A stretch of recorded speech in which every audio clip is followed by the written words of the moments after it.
Assalamualaikum dan salam sejahtera. Saya Luqman Muhammad. Dan saya Akmal Saleh. Ini antara tajuk-tajuk utama malam ini. 大家好，我是凯里，科学部长。我刚打了 Sinovac 疫苗，我想说这是安全的，我感觉很好。中文也突然更好，无论是哪一种疫苗都是安全的。让我们一起打败病毒，保护自己，保护大家。 Haruan makan anak. Kegemilangan Dewan Suara Kuching ditagih.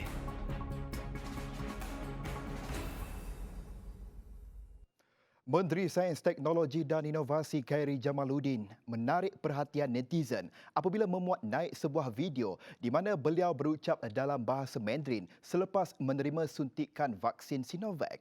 Dalam video berdurasi 24 saat itu, melalui terjemahan, Khairi Jamaluddin berkata beliau baru sahaja menerima vaksin Sinovac dan mengatakan vaksin itu selamat.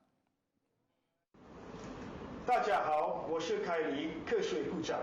我刚打了 Sinovac 疫苗，我想说这是安全的，我感觉很好。中文也突然更好，无论是哪一种疫苗都是安全的。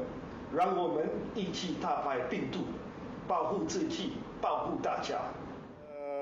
Saya ingin maklumkan bahawa hari ini saya telah menerima suntikan vaksin Sinovac yang pertama di Malaysia, dan vaksin ini adalah salah satu vaksin yang telah pun diluluskan oleh bahagian Regulatory Pharmacy Kementerian Kesihatan Malaysia ataupun NPRA, dan vaksin ini adalah vaksin jenis virus tidak aktif ataupun inactivated virus vaksin yang dikeluarkan oleh syarikat Sinovac Life Sciences daripada negara China.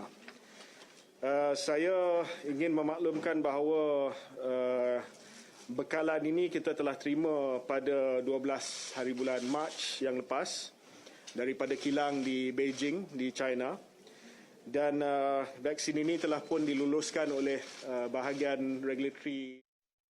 Vaksin Sinovac telah mendapat kelulusan daripada pihak berkuasa Kawalan Dadah PBKD pada 2 Mac lalu selepas melalui penilaian ketat oleh bahagian Regulatori Farmasi Negara NPRA. Justru kata Khairi, orang ramai tidak lagi perlu meragui keselamatan vaksin ini kerana ia telah digunakan di 27 buah negara termasuk China, Emiria Arab Bersatu UAE, Indonesia, Turki, Brazil yang melibatkan lebih 60 juta dos. Sementara itu, Khairi memberitahu kerajaan akan melancarkan elemen baharu dikenali sebagai pendaftaran tanggungan dalam aplikasi MySejahtera untuk memudahkan proses pendaftaran vaksin bagi warga emas. Elemen berkenaan yang sebelum ini ditangguhkan bagi penambahbaikan kini sudah sedia digunakan. Esok, insyaAllah, esok kita akan memperkenalkan satu lagi kemudahan dalam MySejahtera, iaitu pendaftaran tanggungan. Jadi selepas hari esok, bolehlah orang ramai daftar ibu bapa mereka, datuk nenek mereka dan sebagainya. Ya. Bilangan pendaftaran penerima vaksin untuk peak fasa 2 masih rendah dan beliau berharap langkah berkenaan mampu meningkatkan angka pendaftaran bakal penerima vaksin. Seakan-akan tidak cukup menanggung derita dirogol bapa sendiri sehingga mengandung, seorang remaja bertarung nyawa pula melahirkan anak dari perbuatan keji itu. Mangsa yang berusia 18 tahun sebenarnya telah berkali-kali dirogol bapanya sendiri sejak 4 tahun yang lalu, namun semuanya terbongkar setelah usia kandungan mencapai 6 bulan. Menurut Ketua Polis Daerah Miri, ACP Hakemal Hawari, laporan polis dibuat oleh kaki tangan hospital setelah mangsa mendedahkan bahawa bapa kepada bayi tersebut adalah ayah kandungnya sendiri. Kes disiasat di bawah Seksyen 376B Kanun Keseksaan kerana merogol. Selama 17 hari operasi khas mengesan kesalahan egsos bising dilaksanakan, sebanyak 342 saman telah dikeluarkan. Daripada jumlah tersebut, 212 saman adalah motosikal, 122 kereta dan 8 buah lagi ialah lain-lain kenderaan. Sebanyak 8,786 buah kenderaan diperiksa sepanjang operasi tersebut dijalankan. Terdapat juga 1,739 saman atas kesalahan lain dikeluarkan sepanjang operasi tersebut. Antaranya saman pelet nombor kenderaan tidak mengikut peraturan, pelet kenderaan fancy serta mengubah suai struktur kenderaan. Polis selain itu turut menyita 58 buah motosikal dan sebuah kereta untuk siasatan lanjut di Seksyen 64/1 Akta Pengangkutan Jalan 1987. Baik, sebelum ini ia pernah menjadi antara ikon di Bandar Kuching. Namun kini ia semakin dilupakan sehingga kebanyakan kemudahannya tidak menjalani proses penyelenggaraan maupun penambahbaikan yang sepatutnya. Itulah dia keadaan yang berlaku terhadap Dewan Suara Kuching. Wartawan Ruben Gomez ada butirannya.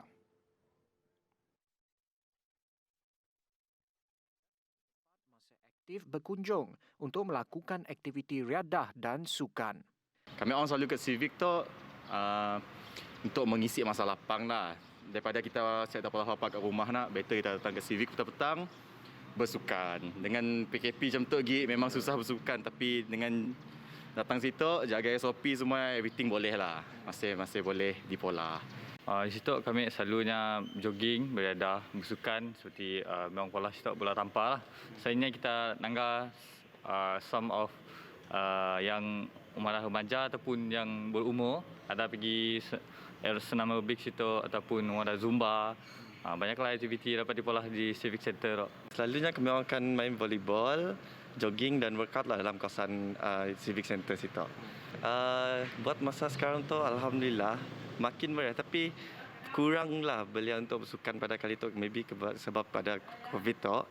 Seperti sedia maklum, Dewan Suara Sarawak adalah di bawah kawal sulia Kementerian Belia dan Sukan Sarawak sejak 2019. Sejak itu, Menterinya Datuk Abdul Karim Rahman Hamzah berkata banyak perancangan telah dilakukan untuk menambah baik Dewan Suara tersebut. Cuma yang menjadi penghalang adalah COVID-19 sehingga memaksa banyak perancangan perlu ditangguhkan. Kita menghadapi masalah dengan COVID-19. Kita tidak dapat membuat apa-apa. Dan tahun ini insya-Allah tahun 2021 kita sudah membuat perancangan tertentu. Antara perancangan yang akan dilakukan oleh kementeriannya adalah meneruskan fungsi Dewan Suara, iaitu mengekalkan perpaduan dalam kalangan masyarakat setempat. Sedaya upaya kita mahu Dewan Suara itu masih lagi menjadi pusat perpaduan. Selain daripada itu, kalau dalam jangka masa yang sama ia dapat menjadi focal point untuk belia-belia, untuk pemuda-pemudi, untuk rakyat. Masyarakat setempat turut berharap agar Dewan Suara Kuching terus menerima penambahbaikan. Ia membolehkan penganjuran lebih banyak lagi aktiviti atau program yang dapat menghidupkan kembali Dewan Suara Terbabit. Mau diceria lagi oleh kerajaan, bagus lagi.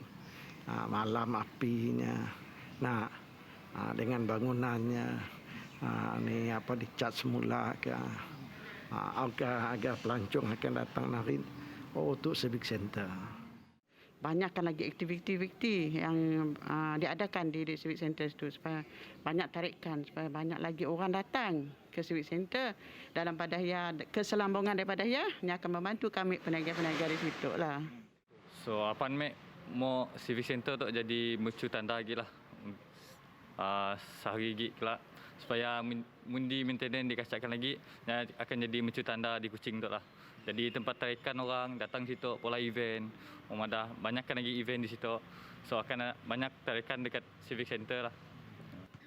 Dewan Suara Kuching masih kekal relevan untuk masyarakat setempat, di mana masih juga yang ramai datang sini untuk melakukan aktiviti riadah dan sukan. Cuma Dewan Suara ini perlu ada sedikit penambahbaikan. Terang malam, cahaya bulan, seronok pesawah mengumpul benih. Jangan kita mengusutkan simpulan, buang yang keruh, ambillah yang jernih. Fikir-fikirkanlah. Ruben Gomez, Zain Hashim, TVS.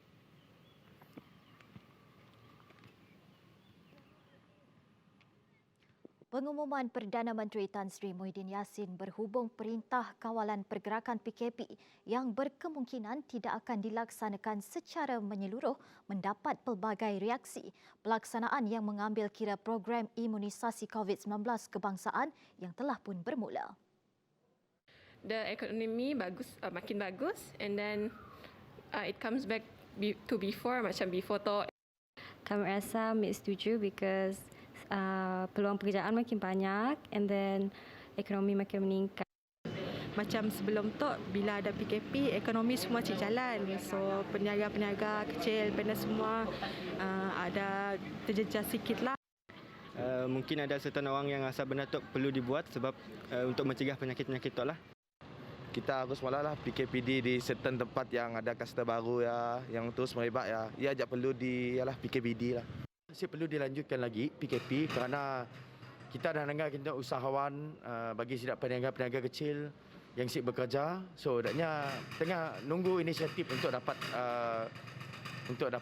income. Vaksin pun dah masuk kat Kuching tu, ke Sarawak tu. And then si perlulah melanjutkan PKP tu. Tidak perlu lagi dilaksanakan sebab kita sekarang mempunyai SOP yang betul. Bagus kita lanjutkan lagi sebab ia lebih bagus untuk kita daripada dari segi kesihatan. Jual-jual macam biasa kita boleh berjual. Apa semua nak si teruk gila lah bagi golongan orang macam kami orang tu nak. Peruntukan bernilai 5.6 juta ringgit daripada Kerajaan Persekutuan akan diberikan kepada 11 syarikat bas berhenti-henti di Sarawak menerusi dana bantuan sementara pengusaha bas berhenti-henti bagi tahun 2021 hingga 2022. Ini bertujuan untuk meningkatkan kualiti perkhidmatan bas berhenti-henti selain menangani kerugian dalam operasi harian pengendali.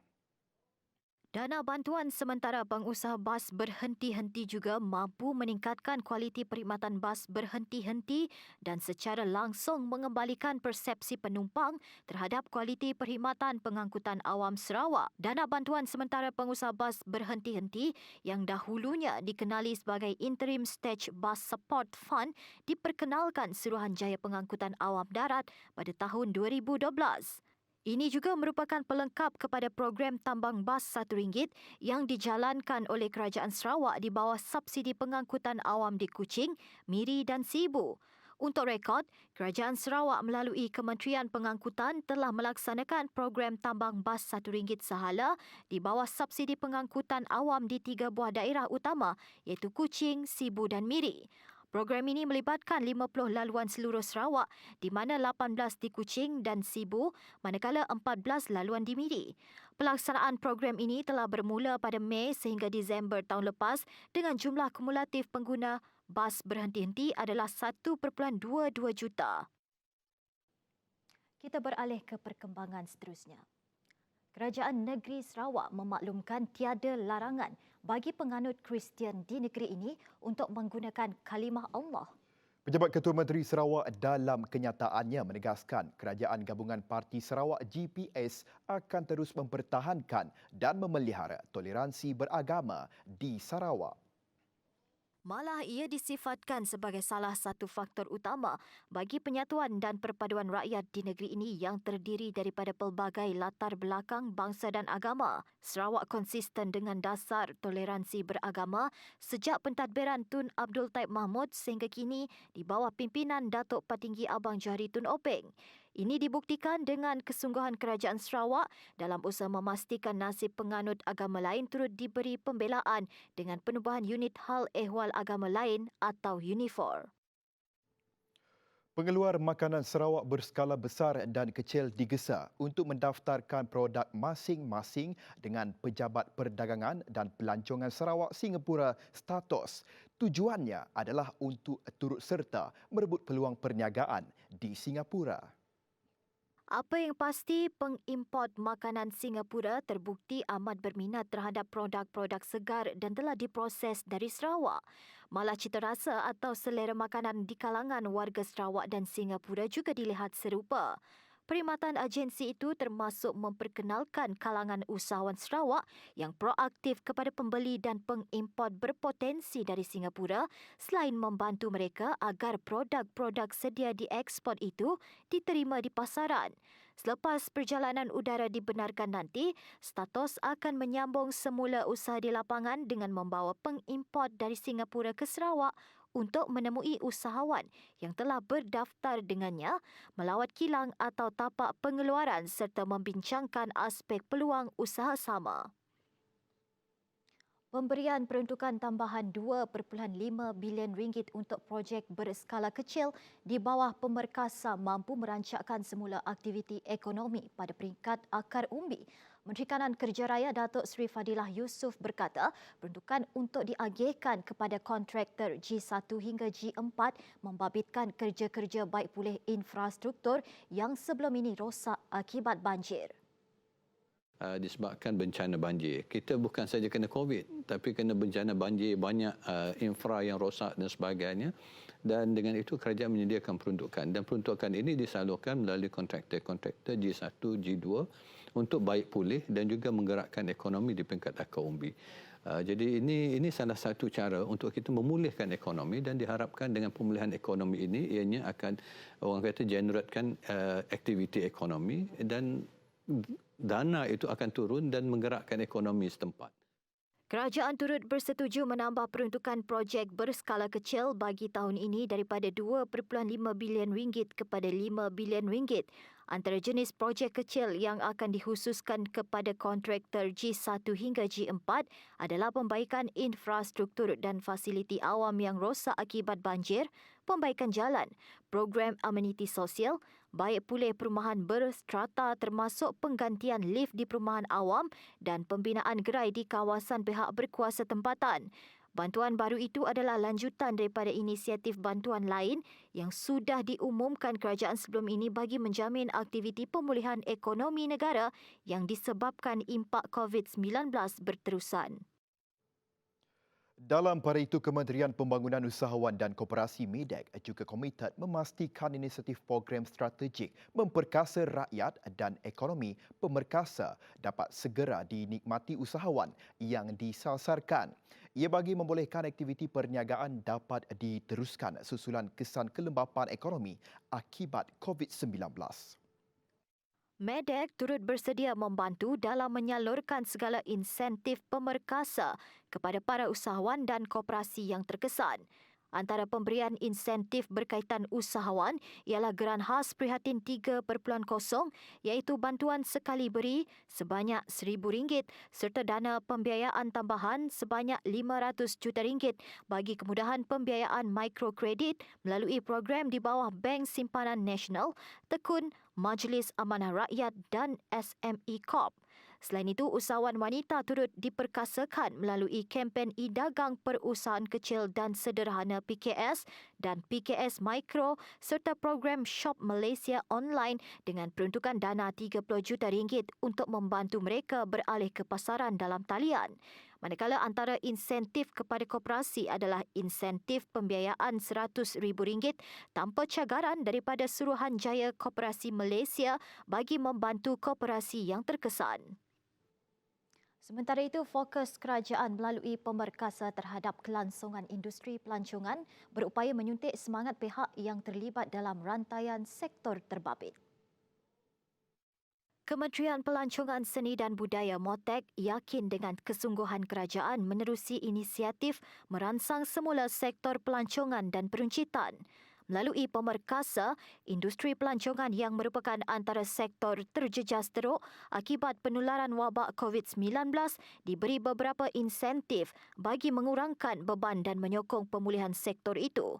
Antaranya pelanjutan pengecualian cukai pelancongan dan cukai perkhidmatan ke atas penginapan yang disediakan oleh pengendali hotel hingga 31 Disember 2021 selain pelanjutan galakan cukai kepada syarikat pengendali pelancongan hingga tahun taksiran 2022. Turut diberikan ialah kebenaran penangguhan pembayaran ansuran cukai pendapatan bulanan mulai 1 April hingga 31 Disember ini yang diberikan kepada syarikat industri pelancongan dan industri terpilih seperti panggung wayang dan spa. Kerajaan tiada sebarang cadangan untuk membuat perubahan kepada sistem percukaian sedia ada ataupun memperkenalkan cukai baharu bagi menambah pendapatan negara yang terjejas akibat COVID-19. Menteri Kewangan Tengku Datuk Seri Zafrul Tengku Abdul Aziz berkata ia termasuk cadangan sesetengah pihak untuk melaksanakan kembali cukai barangan dan perkhidmatan GST yang telah dimansuhkan sebelum ini. Beliau berkata demikian kepada sidang media hari ini sempena sesi penerangan strategi pemulihan ekonomi negara susulan pengumuman pakej stimulus program strategik memperkasa rakyat dan ekonomi pemerkasa oleh Perdana Menteri Tan Sri Muhyiddin Yassin pada Rabu. Pada Khamis mencatatkan 206 kes baru yang telah pulih dan telah dibenarkan discharge dari hospital. Sementara itu, 303 kes baru COVID-19 dikesan di Sarawak dengan serian mencatatkan kes tertinggi iaitu 101 kes. Susulan kes COVID-19 dikesan di serian tercetusnya kluster baru iaitu kluster Depot Immigration Semuja. Ini memang khawatir bahawa kalau ada merebak kejadian dalam kawasan yang sesak ini, apa yang kita saksikan di tahanan Immigration Semuja memang berlaku, di mana 99 OKT orang kena tahan didapati positif. Jadi JKNS telah membuat keputusan they're going to do surveillance test to all those area to find out, hoping there is no such cases in those area. We have to really be very careful. Selain kluster tersebut, satu lagi kluster turut diisytiharkan iaitu kluster Sungai Atap Meradong. Setakat ini, jumlah kluster yang masih aktif adalah sebanyak 34 kluster. 10 kluster yang mempunyai penambahan kes manakala 24 kluster tiada penambahan kes. Pada masa yang sama, terdapat satu kes kematian baharu melibatkan warga emas berusia 58 tahun. Mengenai status daerah pula, Mukah telah kembali ke status kuning daripada status jingga. Dalam pada itu, jumlah kes baru harian COVID-19 di Malaysia terus merekodkan penurunan di bawah 2,000 kes dengan 1,213 kes dilaporkan. Dalam tempoh itu juga, 3 kematian dan 1,503 kes sembuh direkodkan menjadikan jumlah kumulatif kes sembuh daripada COVID-19 sebanyak 312,461. Daripada jumlah kes baru terbabit, 1,207 merupakan kes tempatan melibatkan 866 warga tempatan dan 341 bukan warga negara, sementara 6 lagi adalah kes import. Sementara itu, jumlah kumulatif kes baharu setakat ini ialah 328,466, manakala jumlah kumulatif kematian pula ialah 1,223 orang. Jumlah kes aktif di Malaysia pula ialah 14,782. Hok Seng Lee Berhad telah memperoleh kontrak bernilai RM130.7 juta bagi pembinaan Institut Latihan Kepimpinan Perkhidmatan Awam Sarawak di Petra Jaya Kuching daripada Kerajaan Sarawak. Skop kerja termasuk kerja-kerja infrastruktur, cerucuk, bangunan pentadbiran dan blok penginapan serta kerja-kerja mekanikal dan kejuruteraan berkaitan. Tempoh pelaksanaan kontrak adalah selama 27 bulan dan kerja pembinaan fizikal dijangka bermula pada April 2021. Kontrak tersebut dijangka menyumbang secara positif kepada pendapatan dan aset bersih kumpulan HSL apabila projek itu berjalan dalam tempoh kontrak. Bagaimanapun, urus niaga tersebut tidak akan memberi sebarang kesan kepada modal saham dan pegangan saham HSL yang besar. Baik, laporan itu tadi mengakhiri utama TVS malam ini. Saya Akmal Saleh. Dan saya Lukman Muhammad. Salam hormat dan Selamat malam.